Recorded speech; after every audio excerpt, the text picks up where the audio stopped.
আগের দিন রাতে পড়ার চাপে ভিডিও এডিটিং করতে পারিনি, তাই আজকে সকাল সকাল ঘুম থেকে উঠে বসে গেলাম ভিডিও এডিটিং করতে।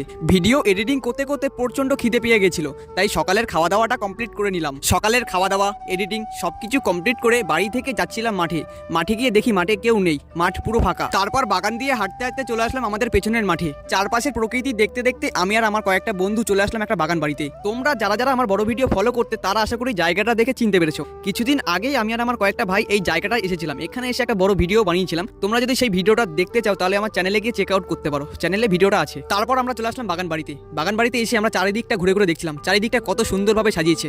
এখানে যেহেতু কাজবাজ চলছিল তাই আমাদেরকে ভিতরে ঢুকতে দেয়নি। এই বাগান বাড়িটা যখন ফুলফিল কমপ্লিট হয়ে যাবে তখন তোমাদেরকে এসে আর একবার ঘুরে দেখাবো।